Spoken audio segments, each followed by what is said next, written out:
مبروك لكيرو، كسب معانا في مسابقة آخر فيديو جاوب صح. قلتلي نفسي أكسب مرة معاكي، عينيا يا كيرو. بس خد بالك، لازم تكون عامل حساب جديد باستخدام البرومو كود جودة 123. وشكرا للمشاركة أخويا. أما بقى سؤال الفيديو ده بقى، لو كنت لعيب كورة وفجأة الكورة فرقعت وانت بتشوطها، هتعمل نفسك وقعت ولا هتزعق وتقول يا دي غالية وتعمل هليلة؟ اكتب إجابتك في الكومنتات ومعاها رقم الاي دي بتاعك، وممكن تكون انت الكسبان في الفيديو الجاي. بس ما تنساش اللايك يا برنس. في كود معين لو كتبته أول ما تسجل على ميلبت بيخليك تبدأ بشكل مختلف عن باقي الناس. جرب تكتب جودة 1 2 3 وشوف إيه اللي هيحصل. محدش بيقول التفاصيل، بس واضح إن ليه تأثير. فريقنا مختلف دايما، اللي ماشي ورانا بنفس استراتيجيتنا. إزاي توقعاتنا كلها جابت في الجون؟ 3 ماتشات و3 مكاسب بدون ولا خسارة. في يوم واحد بس توقعنا فوز أسبانيا على ألمانيا وكسبوا 1-0، وقلنا كولومبيا هتبدع وانتهت 5-0، وتوقعنا جون في أول شوط في ماتش كاراباخ وفعلا حصل، والمكسب كان أكتر من 1100 جنيه في ضربة واحدة. التحليل الصح والتوقيت الصح بيخلوك تكسب وانت مرتاح.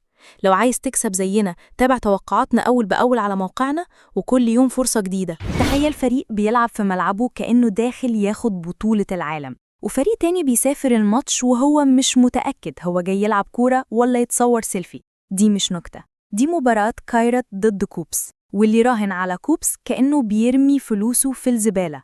كايرات فريق من كازاخستان، وملعبه عامل زي التلاجة لأي فريق ضيف، محدش بيعرف يجيب فيه نقطة. آخر 5 مباريات على أرضه مفيش فريق طلع سليم، والكورة ما بتخرجش من نص ملعب الخصم. أما كوبس فده فريق من فنلندا، بس برا ملعبه بيتحول لفريق بيحب التمرير للورا أكتر من الهجوم، والرقم بيقولك كل حاجة. نسبة فوز كايرات 41%، وده مش رقم، ده تحذير رسمي إن الفرقة دي مش بتلعب. كايرات هيكسب بنسبة كبيرة، واللي بيدور على أأمن حدث في اليوم ده، الحدث هو فوز كايرات وانت مغمض. الكود على ملبت يا بشوات Y9F9.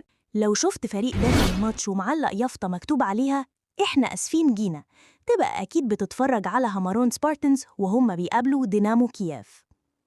الماتش ده مش منافسة، دي تجربة اجتماعية.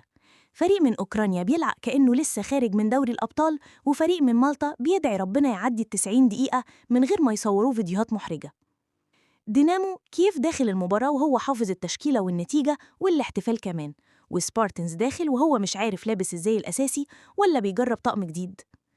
دينامو ملعبه معروف إنه بيخلي الضيف يراجع قرار دخول الكرة أصلاً، ونسبة فوزه 1-1-18.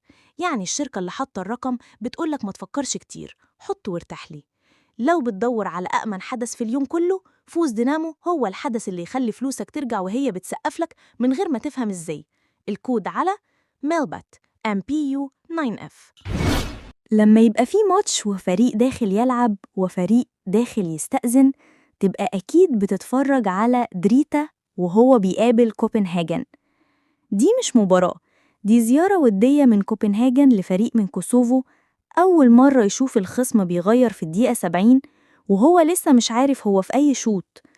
كوبنهاجن فريق دنماركي جامد، لاعب في مجموعات دوري أبطال أوروبا قبل كده، وخبرته أكبر من عمر فريق دريتا كله. الفريق الدنماركي بيدخل المباراة وعينيه على الفوز وبس، ومفيش هزار ولا تعادل ولا حتى شكليات. أما دريتا فده فريق لطيف، بس الفرق في المستوى واضح أكتر من الفرق بين آيفون 15 وعلبة كبريت. نسبة فوز كوبنهاجن 1.39، ودي مش نسبة، دي رسالة من الكون بتقولك حط على كوبنهاجن وانت مطمن، لأن دي مش مباراة فيها مفاجآت، دي مباراة فيها تفاصيل محفوظة. لو بتدور على أأمن حدث، فوز كوبنهاجن هو الضمانة الوحيدة اللي ترجع لك فلوسك وتقولك متشكرين إنك الكود على ملبت XF213.